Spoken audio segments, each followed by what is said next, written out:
Hello, and thank you for joining us for the fourth episode of the SLW Institute Analytics How-To webinar series. This episode will examine how to make and use prosecution attorney analytics and examiner analytics. This is the fourth episode in a 5-part series. A recording of the webinar and the slides will be made available to all registrants. Feel free to enter any questions using the Q&A feature in the Zoom menu. We invite you to follow us on LinkedIn to see news about other upcoming webinars. And with that, I'll turn things over to our moderator. Hey, thanks, Michelle. Steve Lundberg here for Schwegman Firm. We've got another good panel today, and I want to welcome everybody. And let me get folks introduced here. So Janelle Callis is with us again today. Janelle's been a recurring member of our panels. Janelle's a principal here at the firm and has spent many years doing analytics and a lot of FTO, freedom to operate work. And so we're looking forward to Janelle's insight, which is always very interesting and helpful. Milena Higgins is our chief of data analytics at the firm. Milena has a long history in patent law. She's PhD in physics originally. She's a patent agent as well, and she spent a number of years in patent litigation, and then some years in patent operations, and is now with us as our chief of data analytics. Welcome to Milena for the presentation. Rob Stans is our analytics specialist at the firm, and Rob's been here a number of years and is an expert in using all analytics tools and is a huge help with the firm, helping support our analytics practice and FTO practice. And then last but not least is Bill Colwaite, and Bill is a principal at the firm. Bill specializes in high-tech prosecution, but has done a large amount of FTO work and other analytics and opinion work. Bill does all of his work in software and electronics area, is expert on wireless technology as well as software patents. And Bill uses the tools, especially the examiner analytics, on a routine basis and is quite well versed in them. So we're looking forward to what Bill has to tell us today. And so with that, let's roll it on to the next slide. So we're going to talk about three main topics today, really. We're going to focus on examiner analytics. Then we're going to talk about how those prosecution analytics can be rolled up and looked at a corporate level, and then also talk about how you can look at the same type of analytics for law firms or departments. So next slide, please. It's at this point, I'm going to turn it over to Bill, I guess, and Bill is going to roll. Yeah, as Steve mentioned, I do a lot of prosecution. Most of my docket, my work is in prosecution. And over the last several years, examiner analytics have become readily available in some nice formats. And it provides a lot of useful insight to help with office actions as well as more strategic decisions on a case through prosecution overall. Can we go to the next slide, please? So here, examiner and art unit analytics, really key statistics for the practices at the PTO. You can split it by tech centers, art units, and individual examiners. I usually find the art unit and individual examiner metrics provide the most useful information for me. And we're going to talk about throughout this presentation different places or sources of these analytics. And ultimately, they all come from the PTO. But some companies have some nice packaging and computation of statistics for us. Some of these include patent bots, which I'll be talking about, the PTO system PEDS, Patent Examination Data System, and I'll touch on that, but also the Total Patent, Anaqua, and we as a firm also do our own analytics for various purposes. And again, not only do these analytics provide insight into the future, how things might go, but they can provide hints as to the examiner's motivations. And these things can be used to tailor our prosecution. Next slide, please.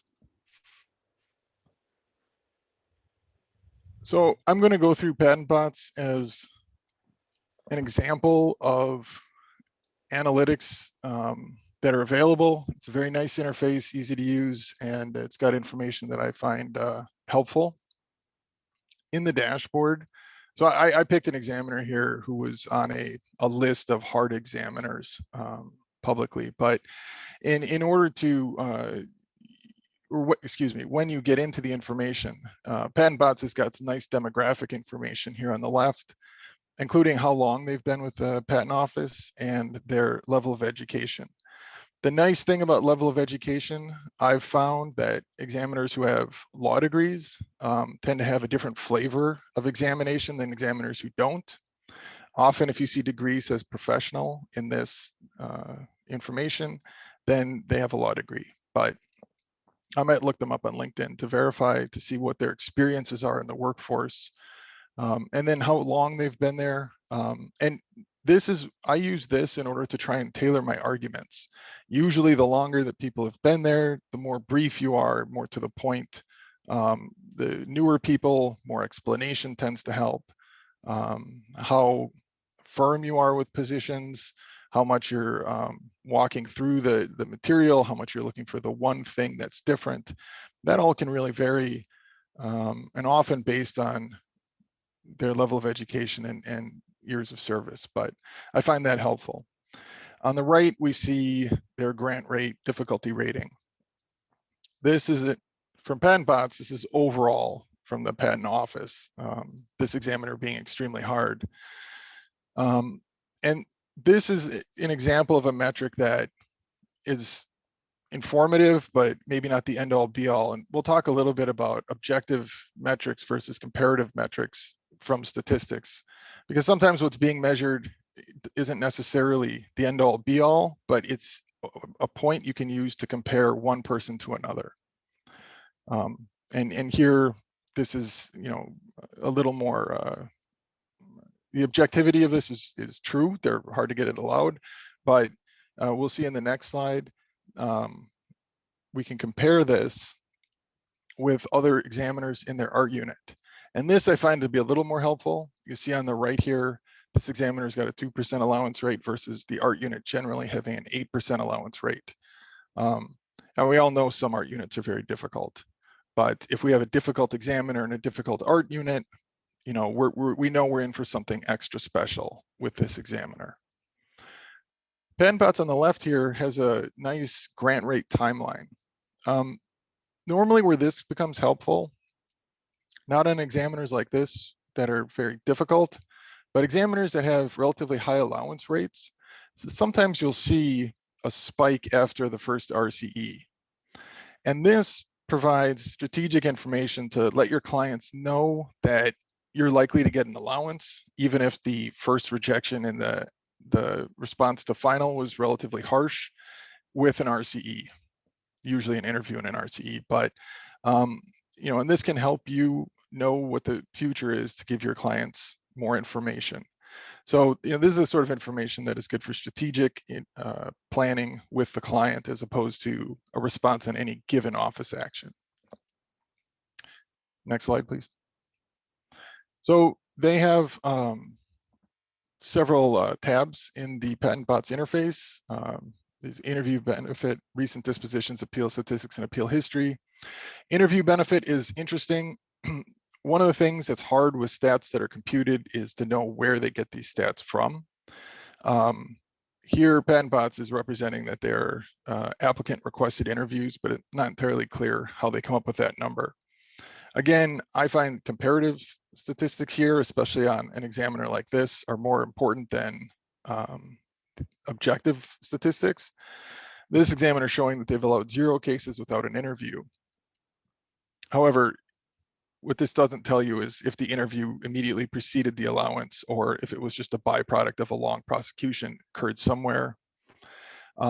These statistics I find somewhat helpful in talking to clients about the efficacy of doing interviews. Oftentimes, interviews can take time. If the client doesn't pay for it, it's not that efficient, and oftentimes it doesn't help. But this just provides you some information in order to make an informed decision when advising your client. Next slide. One thing that most of these tools have is some way to dig into the underlying cases from which the metrics were driven. Not the metrics themselves, but and here with recent dispositions, PEDS allows it. The main advantage here is you can look at the status of a case. Examiner like this that doesn't allow anything, you can go and find a status that says, in which they did allow it. You can view the file history, and it provides a relatively straightforward way to glean hints as to how to get through this examiner, to adjust your application to get it allowed. So this is convenient. The appeal statistics on the next slide, PEDS does 3 graphs here, which we'll look at, but they have an overall appeal outcome, outcome with the board, and outcome at pre-appeal. Where I find this really useful, if we get into an examiner like this that we're looking at, a lot of clients don't like to appeal. And some of it seems to be a prejudice or a belief that it is bigger than it is. I mean, it does cost some money, but not that much more than an RCE. And when you're looking at an examiner like this that has a 2% allowance rate, if your allowance rate at appeal, so the overall patent success or applicant success at appeal is only like 40%.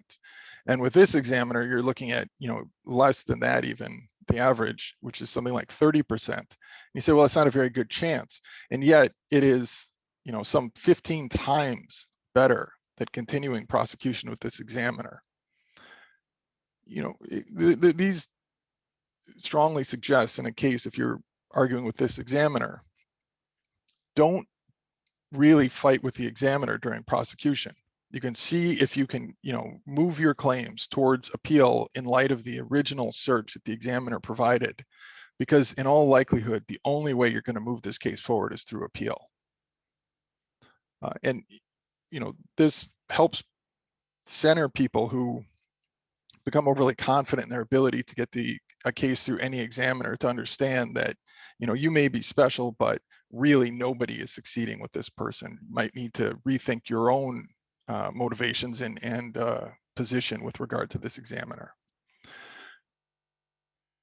Although we've shown, yeah, this is the PEDS appeal with the action at the board. Results with the board, whether they were reversed or affirmed. Here we see 23% of the time the examiner is reversed. If we go to the next slide, this is another thing that comes up with clients a lot. Pre-appeal conferences. You can see with the comparative statistics in the R unit and the USPTO, there's some success with these pre-appeal conferences. But one problem you run into here with an examiner like this, reopening prosecution doesn't help because they don't really allow cases during prosecution. And so metrics like this can help inform clients as to whether or not they want to spend the time and money to do pre-appeal conferences. Often they're, depending on how the budgeting works out, they're not that helpful. But one thing I want to talk a little bit about, we had a examiner here who has got a very low allowance rate. Another thing I use this tool for, sometimes when I open an office action and look at it, I see a rejection I think is bad. I see arguments that I think are bad, and I think I'm looking at a bad examiner. And then I pull up the statistics and see that they have an allowance rate that's quite high or even within the norm. And I use that information to help me understand that I may have looked at the office action incorrectly. I may be missing something that is a valid argument the examiner is making, or I may simply be looking at an examiner who's giving a some sort of cursory rejection. And what I need to do is check the art a little closer to make sure my claims are good over the art, because I'm going to get an allowance relatively quickly. It's not guaranteed, but it helps me make sure that I'm not the one who's off that day by simply checking these stats. But if I see a bad office action with really low metrics on the examiner, then I'm looking at other ways in which I can not have to deal with this examiner anymore to try and move the case forward. The last slide here, appeal history. This is a more targeted way to dig into the appeals, the decisions that were made, what the examiner lost on. Again, this is a way to look at what happened before to glean hints as to how to proceed in the most effective manner. So these are the statistics that I tend to use. Pretty much every office action, I will look at the grant rate. I will compare that examiner against other examiners in the unit. If there's too little data because the examiner is too new, I will usually look at their supervisor in order to see what kind of history that supervisor has. And then I look at the appeal statistics. And those two things together give me a good idea of sort of the environment I'm working in and help frame my mind for both how I'm going to answer any given office action, as well as the advice I give to my client about how to proceed for things like RCE, appeal, continuations, etc. I wanted to talk about PEDS a little bit. PEDS is a bit more raw than patent bots. It's not quite as easy to use, but it does come directly from the US PTO and it is free. So those things are both great. There's a lot of interesting information on PEDS. Primarily what the interface is, the web interface only allows you to pull up 25 cases in the center pane at a time, but whatever you are able to filter, you can pull down to your system in either JSON or XML to do your own processing on. The way you find information is with these filters on the left. So they've got top filters and more filters. Here in one of the top filters is the examiner name. I put in the same examiner we talked about above in patent bots. And when you hit search, you see a list of the cases, 25 cases. It's got the status, title, and application number. On the next slide, you'll see that if you click on any one of these, you'll get some, excuse me, go back to the last slide, please. You'll see that you get some tabs directly from PAIR. This information is transferred from the PAIR system into whatever is backing PEDS. It is pretty up to date, but it is not completely the same, and it is maybe a day or two behind. So it's difficult to use this for like checking to see if a status changed on any given day. But for our purposes, it works pretty well. Now, the way you can figure out an allowance rate, a rough allowance rate, is if we go to the next slide. When you click on the More Filters tab, you get these other facets on the left. And if you drop down the status facet, you can see all the statuses and accounts of them. And this allows you to relatively quickly figure out how many abandoned cases there are and how many patented cases there are, add them all up, and divide the patented case number by the total number. And you get a rough idea of the allowance rate. I used this for several years before patent bots was widely available. A nice thing about this too is if you look at an allowed case, here, a patented case, I'm sorry, the examiner having only 17, it's relatively quickly to click on that. And then in the PAIR tab for the transaction history, see if there was an appeal. And in the transaction history, it'll indicate what the result of the appeal was, if it was affirmed or reversed. And that is a way to dig down into that data pretty quickly in order to see which case you might want to look at more closely, or whether or not an appeal is usually necessary to get a patent, etc. So this covers the examiner analytics I use and how I use them. That's all.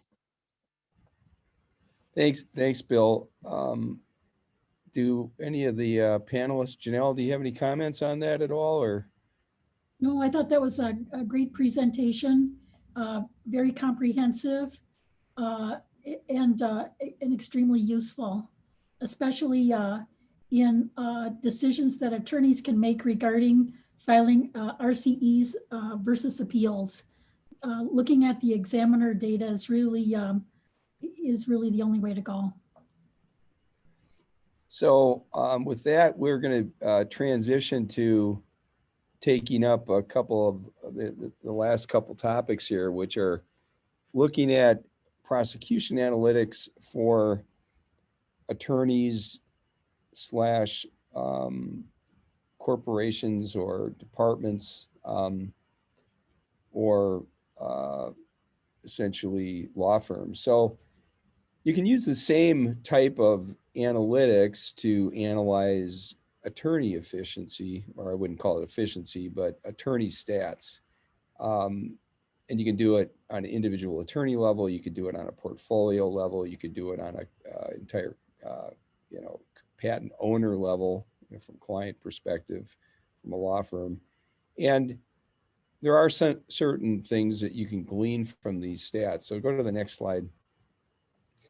So they basically, what are they? These stats, these are just the stats that we can glean from looking at prosecution history at the patent office. And Bill alluded to it, but I'll just take a moment to say, okay, how do we make these, or where do these stats come from? And essentially they come from publicly available patent data, prosecution history data that the patent office makes available to anybody.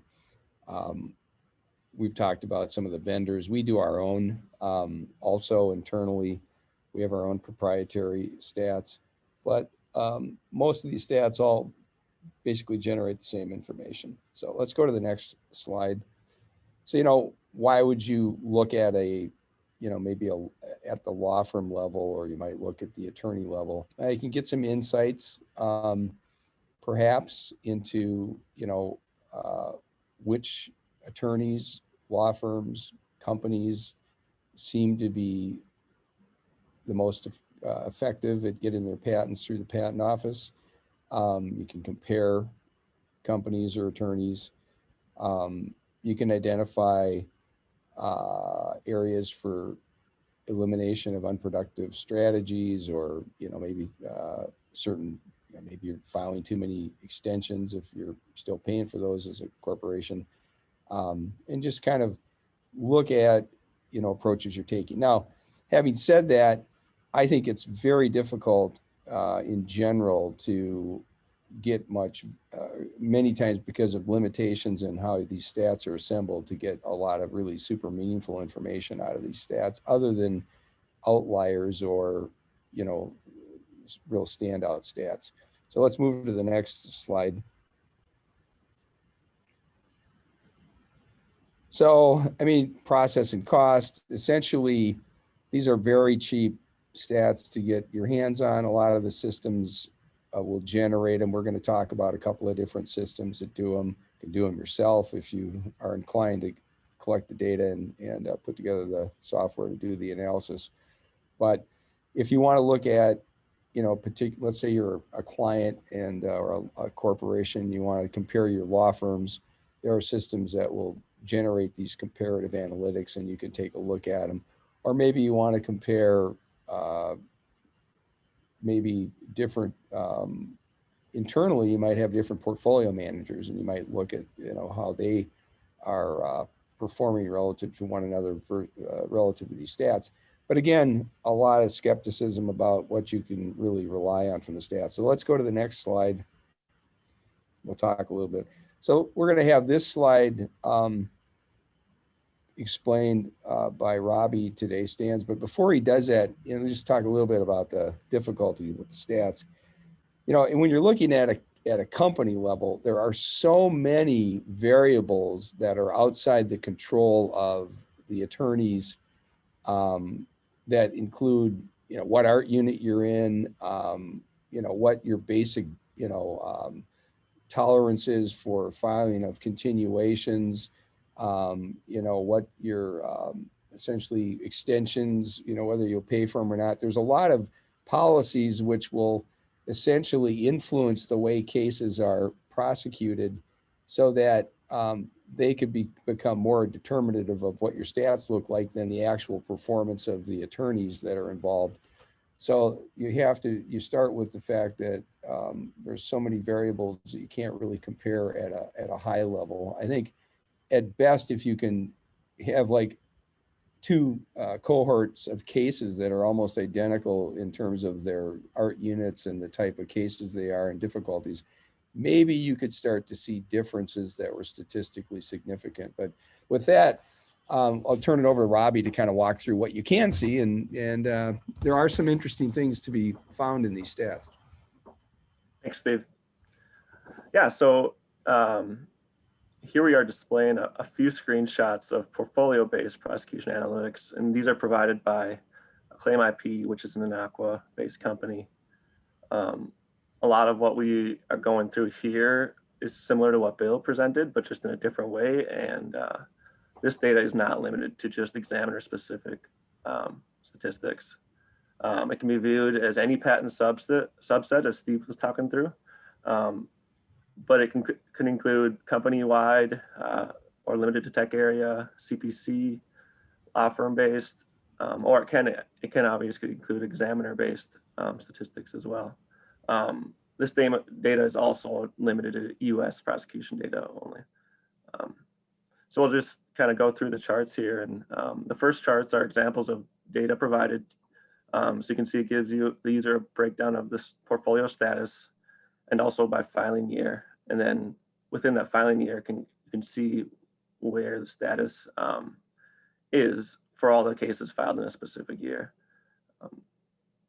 And then along with that, you have the allowance rate.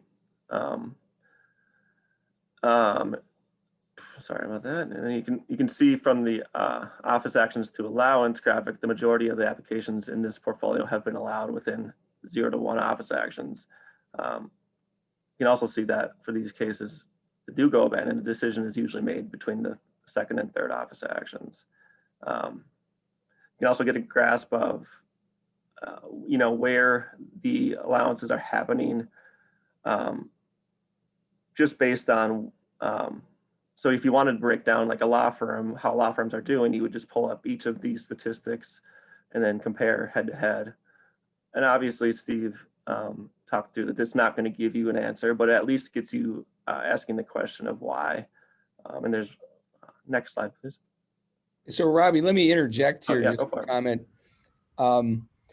So if you're looking at law firms, if you have a law firm, for example, that's doing a lot of work for a certain type of clientele, maybe it's a company offshore company that is known to really prefer to get very, I wouldn't call them narrow patents, but let's just say they're going more for, intermediate scope claims. They're not attempting to prosecute things extensively.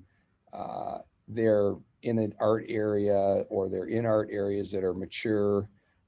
You're going to see those stats for those law firms look a lot different than if you're dealing with a law firm that's handling, clients that are really aggressive and want to get the broadest possible protection. So those types of things, I think you can see some huge skewing of the data if you just look at a law firm in general. Go ahead, Robbie. Thanks, Steve. Yeah, just a few more examples of things we can get based on prosecution-based analytics. On the top left there, you'll see average time to disposition. Another very basic stat. It's going to tell you how quickly you either get into allowance or abandonment. Kind of as Steve was just mentioning, we can look at average length of first claim and give you a really basic view of whether if your claim is narrow or broad. And then Bill had gone through appeals, and this gives you a way to look at the status of appeals.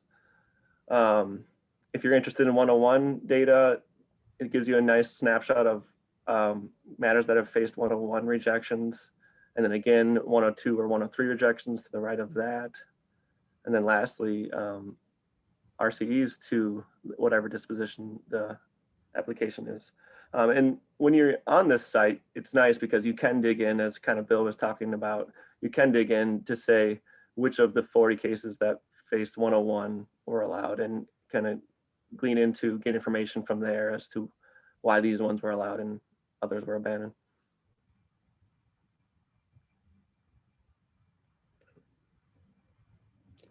So now we're going to thank you, Robbie. I'm not sure if we have any questions. We don't at this point. So we're going to segue over to Janelle Callis to talk to us about, how she looks at evaluating, law firms based on these metrics or others. Go ahead, Janelle. Thank you, Steve. Yeah, we're going to take a look at some of the criteria and analytics that corporations use in order to select law firms to do their preparation and prosecution of patent applications. And basically, it boils down to looking at two things: the cost of preparation and prosecution and the value provided by the law firm. And so first, we're going to take a look at costs. In order to select a law firm, a company is going to have some idea of the number of original patent applications that it plans on preparing to file in the future. And that's usually based upon what's been done in the past. The largest component of this cost is going to be the attorney time. Historically, this has been a kind of a black box because it was based upon hourly billing. And if you're looking at hourly billing for upcoming tranche of patent application work, that can be difficult to quantify. You only have past billing to base it upon. Over the past 10 to 20 years, though, corporations have tended to try and not fix the cost, because that's not really practical, but to put applications in various tranches based upon complexity or sophistication. And then these tranches are given a price range for preparation.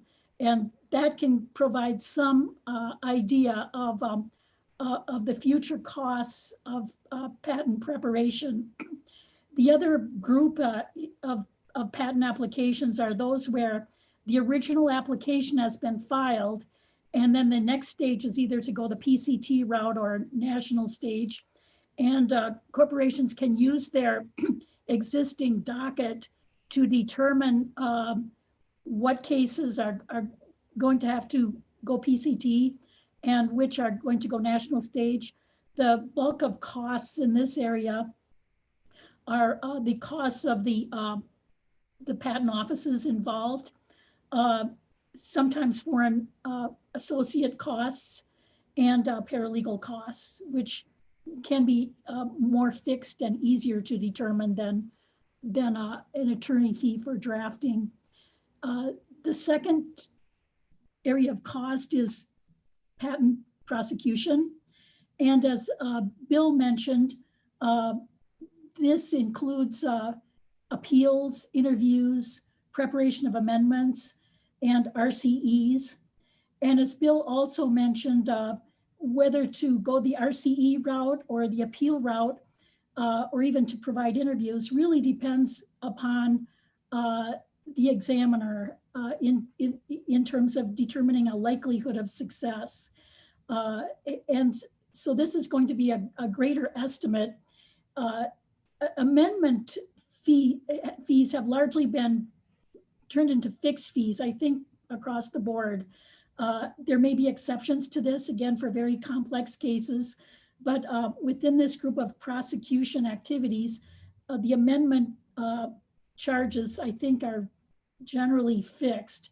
But appeal charges are not generally fixed. Again, that's going to depend upon complexity and the number of arguments that need to be dealt with on appeal. Interviews may also depend upon complexity. But one area that for which law firms and corporations have much more ability to control are in the area of extensions and costs, extension of time fees.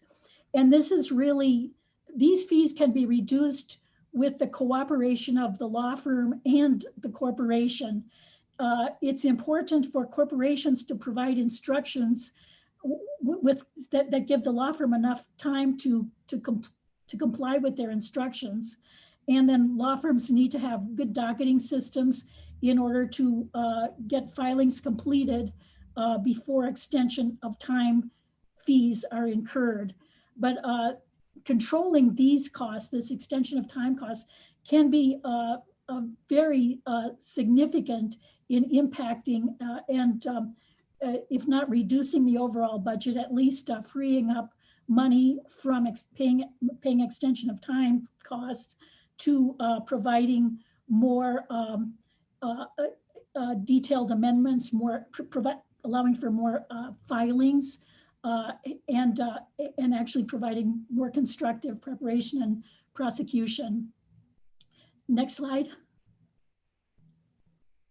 Okay, the other part of this calculus is firm value. And as Steve has mentioned, there aren't a lot of outliers here. And I'll give you one example, and that is years of attorney experience, cumulative and singular. There was a study posted by a blog called Faster Patents in July of 2019, which looked at the average years of experience of patent practitioners. And what this study concluded is there are more active practitioners today with 21 to 25 years of practice experience than there are active practitioners with 1 to 5 years of experience. Half of all active practitioners have been practicing for 16 or more years, with the average years of practice for all active practitioners at 17 years. So the area of preparation and prosecution of patents is looking a lot like farming, where the actual practitioner has been around for quite a long time, and in general, you're going to be dealing with a law firm where the practitioners have a lot of experience. But one additional thing that you look for in a law firm is the depth and the breadth of the experience.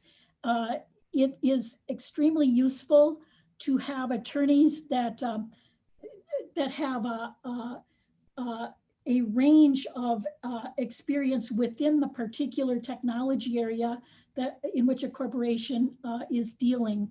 And with 17 years of average overall experience, each attorney has probably seen a fair amount of significant breadth in the technology that they've been working with. And then couple this with multiple attorneys, and attorney expertise is likely to be very deep and broad across many law firms. It can be useful to look at attorney versus agent.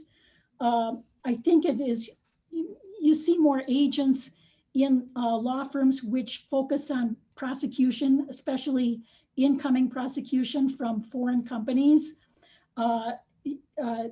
because that's all they're doing is prosecution, versus firms where they handle both drafting and prosecution. There you'll see more attorneys, because you're going to see more sophisticated work in especially the area of appeals, sometimes RCEs, and even amendment work, but especially in patent preparation work.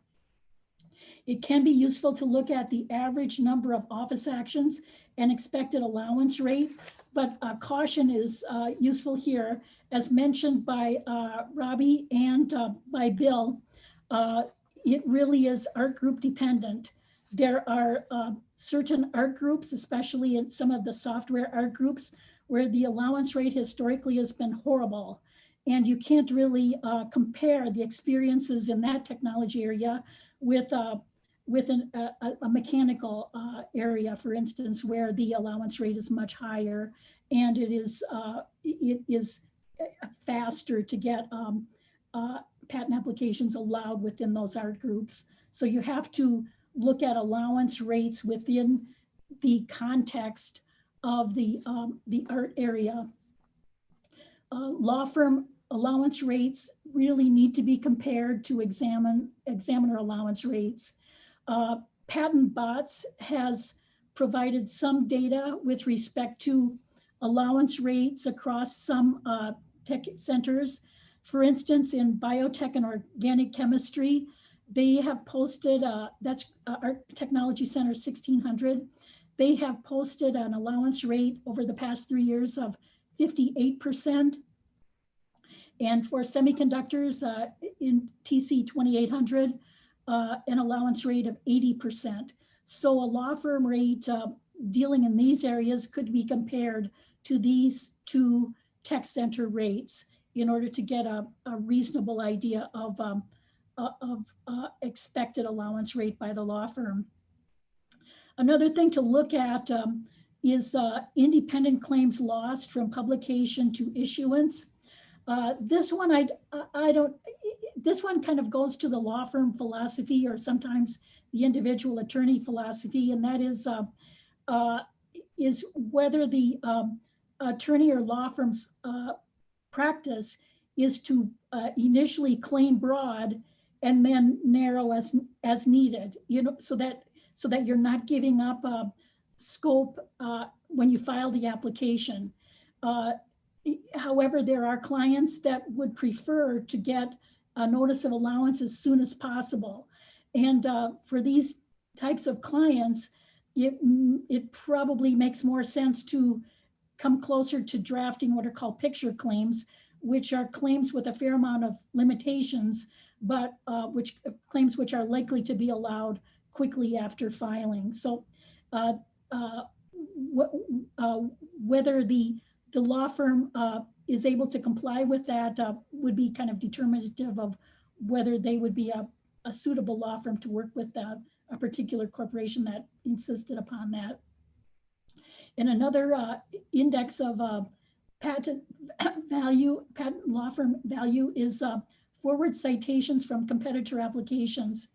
Now, this is partly related to the skill of the practitioner, and it's also partly related to the invention provided by the inventor. So if the inventor provides a trailblazing invention and the patent attorney drafts trailblazing claims, you're likely to see a lot of forward citations from that particular invention. And so that is kind of a summary of a couple of things to look for in the area of law firm costs and law firm value. And now I'll turn that over to Milena. Thank you, Janelle.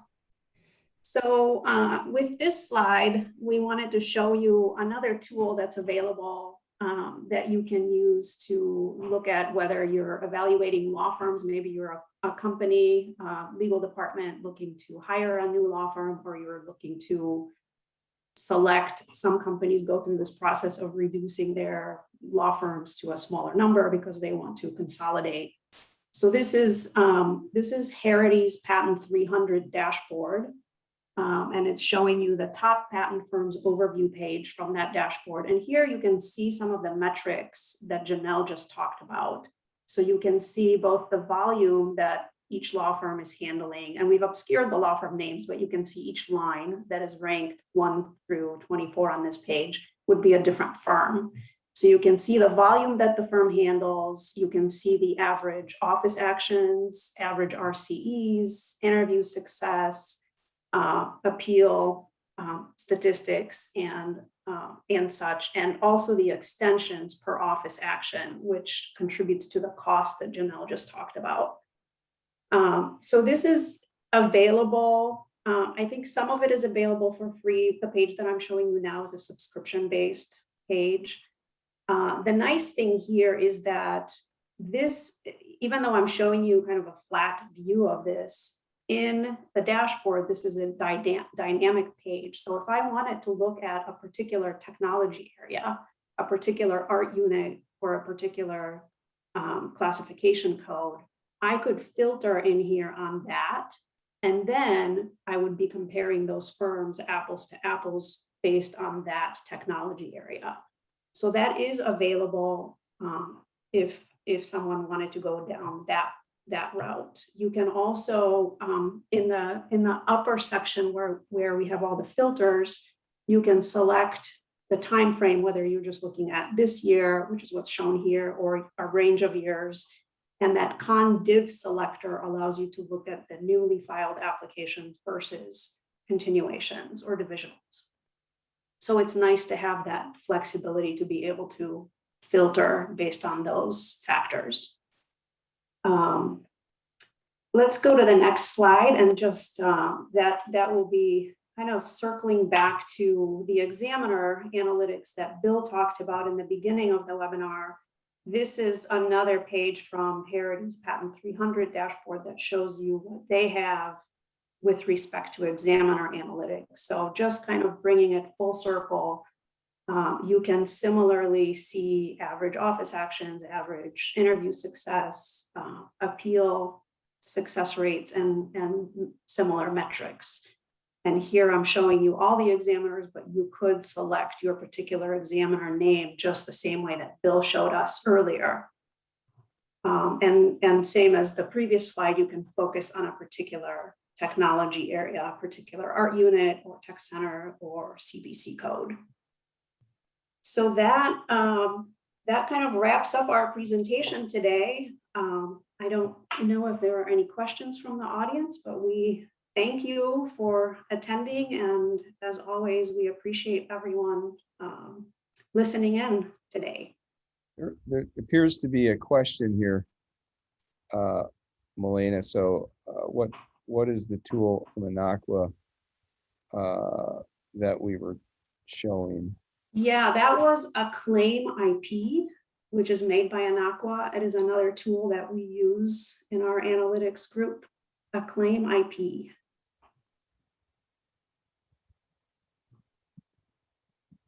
Bill, did you have anything you wanted to comment on at all, or? No, other than the fact that in the past, I've heard people poo-pooing metrics. And I think one thing with these statistics to keep in mind, it's not that it's telling you the absolute truth or, it'll make your decisions for you, but it provides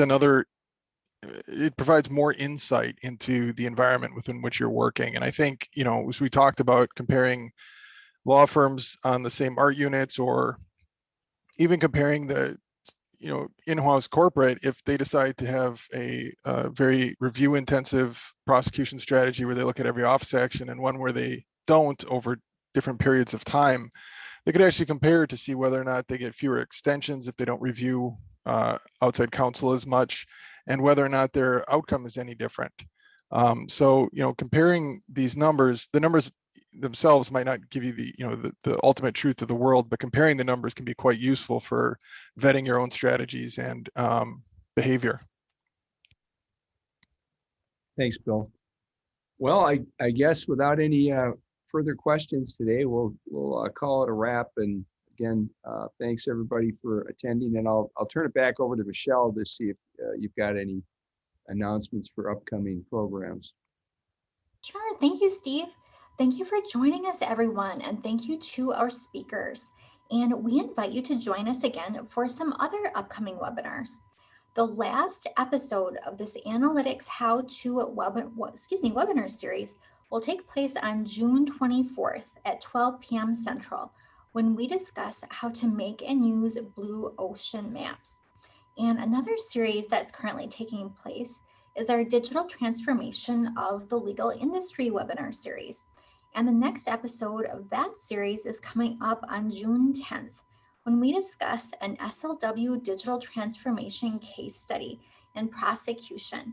Our speakers will talk about claim tracking, reference analysis tools and reports, prosecution landscape tools and reports, examiner prosecution analytics, and IDS management.